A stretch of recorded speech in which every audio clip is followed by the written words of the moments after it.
Can Vegeta regain his foothold? Well, let's find out. Hey guys, MasakoX here. We're halfway through What If Week in September, and we are going to be continuing the story about the supposition concerning the Prince of All Saiyans, Vegeta. The tale began on planet Namek when Vegeta, in a desperate attempt to try and defeat Frieza concerning Dende and Krillin, and a particularly point-blank range attack.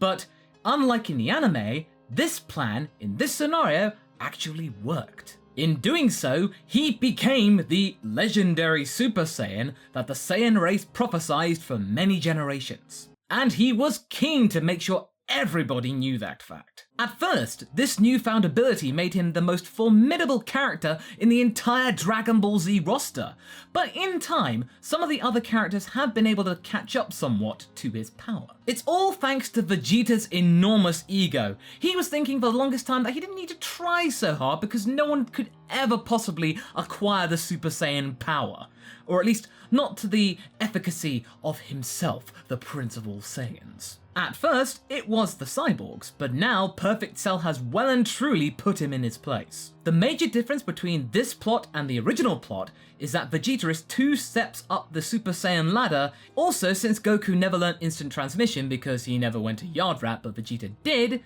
Piccolo and Tenshinhan are no longer present in this story. So let's begin with the third part of the tale of Vegeta acquiring his Super Saiyan power a little earlier than usual. After his embarrassing defeat to Perfect Cell, Vegeta is left licking his wounds as Goku and Gohan are continuing to train in the Room of Spirit and Time. Both of them are more resolved than ever to make sure that the power gap between themselves and Vegeta is closed and they surpass it once and for all, because they think it's probably for the best to have someone who's a little less unstable at the top of the fighting food chain. Once the father and son have exited the chamber, Vegeta has realized that they have actually closed the gap entirely to his power.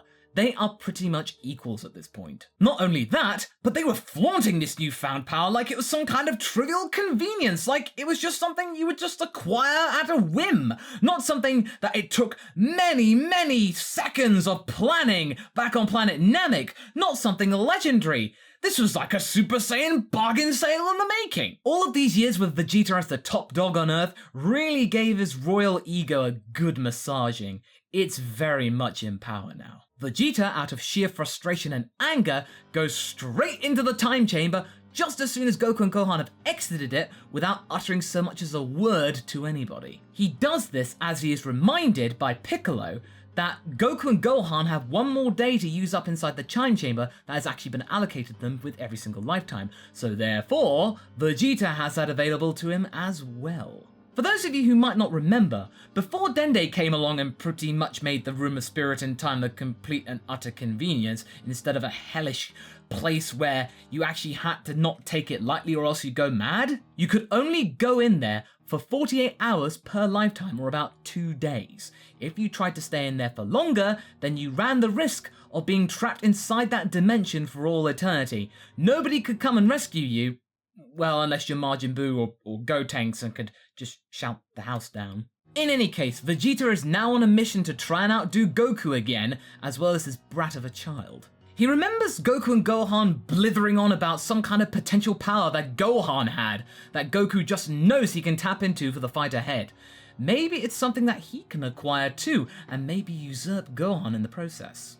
Taking this into account, Vegeta now begins his newfound quest to try and find whatever this new power is, what we know as Super Saiyan 2. Since Vegeta is quite the solitary figure, he is more than capable of spending long periods of time on his own. What would drive normal people mad, he can actually tolerate. He doesn't suffer the same mental anguish that copious amounts of solitude would do to a regular person. He spends the entire year inside of the chamber determined to try and figure out what on earth this power is, and after about 10 months of hard graft, he finally succeeds in finding out what it is. Just at that one time, one day, he finds Super Saiyan 2 and taps into it. But the real question is this: does he announce his new discovery to the world so that means everybody knows about it and how awesome he is? Or does he keep it a secret and wait for the right moment to reveal it to make sure that the shock factor is 100% efficient? He can just let the weaklings soften Cell up a little bit, where he can go in for the kill and finish off the Bugman once and for all, and take all of the glory. Yeah, that would really heal up the wound that Cell opened up a while ago. Yeah, that's the perfect catharsis. Sure enough, he keeps his newfound power to himself and pretends that he spent the entire year trying to figure out what was going on, but made very little progress. He is not good at feigning it, but for most people, he actually gets away with it. Oh, look at me! I can't compare to your power, Kakarot! I could do nothing! You are truly the top daddy now! Goku falls for this hook, line, and sinker, but Gohan, he's a lot more suspicious about this. This is very out of character for the prince. For the rest of the time before the Cell Games, Vegeta continues to train inside the gravity chamber without talking to anyone, staying unusually quiet.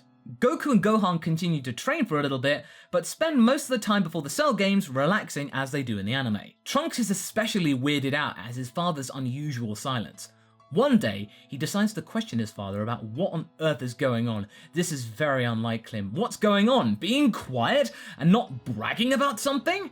Not right. He confronts his father about this, but Vegeta just tells him to shut up and let him continue on with his training. He does not want to be interrupted. But Trunks is insistent. He knows something is up, and he won't leave until his father reveals it to him. Well, I mean, this might be a time to show up a little bit, I suppose. In a fit of pique and actual curiosity and pomposity, Vegeta then decides to power up right there and then. He unleashes all of his power for just a brief second, but it's strong enough to destroy the entire gravity chamber and a good chunk of the Capsule Corporation buildings.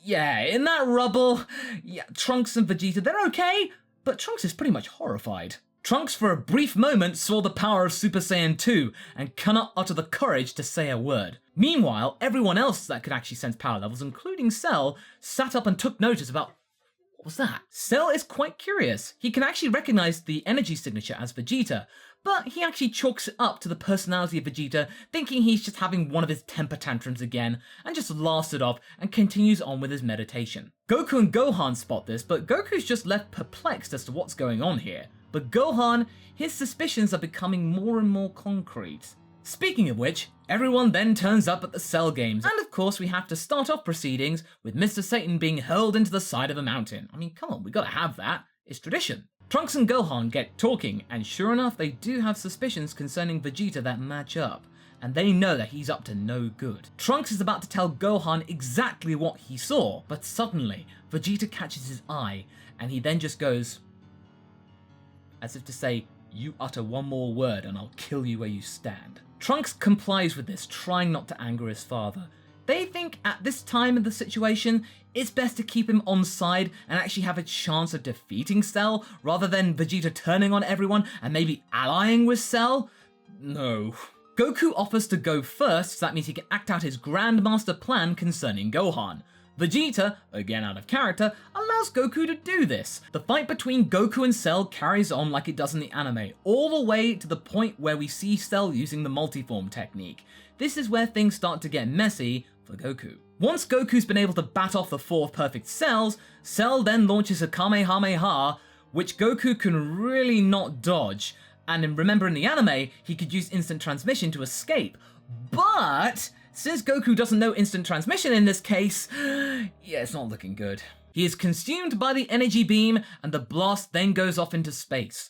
Goku is dead. There is not a single trace of Goku left. Everyone is aghast. Well, everyone is except for Vegeta. But now the prince decides that this is the right moment to actually reveal his power to everyone. With his trademark smirk, Vegeta then reveals that he has ascended beyond the level of a Super Saiyan and has become greater than even the legends had foretold. Cell, knowing the measure of Vegeta, or so he thinks that Vegeta is just stalling for time and trying to rattle Cell a little bit. However, he's not counting on the fact that Vegeta might not be bluffing this time. With a roar that can be heard for miles, Vegeta powers up to the level of Super Saiyan 2 in a mixture of angry screaming, rocks hurling everywhere, and debris that can be seen up into space. The blast wave is so violent, in fact, that it is enough to turn the complete Cell Games arena into a pile of rubble. When the smoke clears, Vegeta can be seen at the power of Super Saiyan 2, smirking at Cell quite menacingly.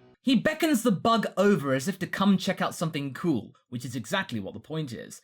Hey Cell, wanna see something cool? In just 2 punches, Cell is winded horribly, much like Gohan did to Perfect Cell in the original story. Filled with Saiyan DNA, Cell just laughs this off as just a moment of a lapse in concentration. Ah yes, no, that was it. Ah, Vegeta, not bad there, chum. I let you do that. This power might not be so bad after all. Okay, alright, I was stumbling there for a second. Alright, let's try this again. Cell then powers up to his full power form, which is also winded horribly after just another 2 punches. Now left thoroughly confused, Cell has no choice but to stroke Vegeta's ego further to try and distract him, thinking, ah yes, you're no match to me, I can't compare to you. I may have some more power to show you.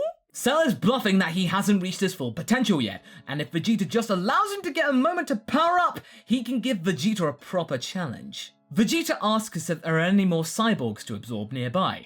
Cell has to confess that there isn't. Vegeta laughs with sheer delight. He decides to toy with the Bugman some more before letting him go out of sheer panic. I mean the Bugman, that is. Out of desperation, Cell launches an all-out Kamehameha. Vegeta, without so much as breaking a sweat, then charges up a full power Final Flash to combat this all-out Kamehameha. The rest of the Z-Warriors are trying to comprehend what kind of power Vegeta's managed to find. Cell is completely overcome by the Final Flash and is completely and utterly and truly vaporized.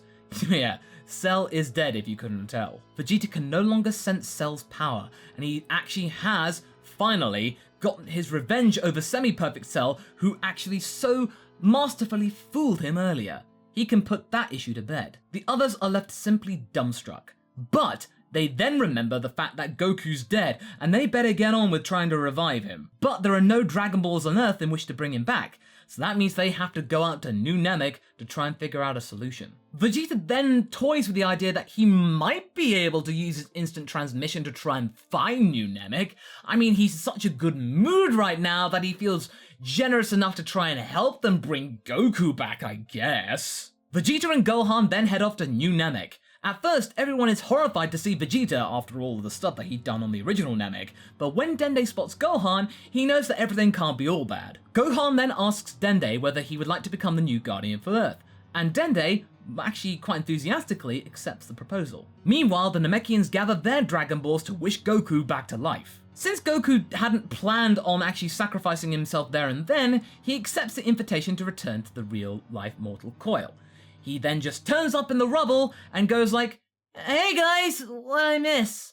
Now with new Earth Dragon Balls in their possession, the gang then try to correct every single mistake that Cell had made in the ensuing weeks. Which of course results in Tenshinhan and Piccolo being revived, as well as number 17 and 18. And so this stint ends with once again Vegeta being the top dog and Goku having to play catch up. Not only that, but Goku now has to be beholden to Vegeta even more for the blessing of being revived back on Earth. This is stroking Vegeta's ego even more. Goku is now even more in Vegeta's debt. This arc was primarily about Vegeta correcting the mistake that he made in the previous story and actually making sure that he could be the actual strongest person again. He bided his time to make sure just the right moment came along so he could actually show off his energy and strength and scare the bejeebus out of everyone the most effectively that was entirely possible. Going forward, would this tactic actually work against the likes of Boo? Well, we'll just have to wait and see. So what do you guys think? Did you like the way Vegeta was portrayed in this story? Do you think Goku can outclass him once again? Leave a comment below and let's get this discussion going. Anyway, I hope you enjoyed this video. Until the next one, be sure to like and subscribe. Catch you later!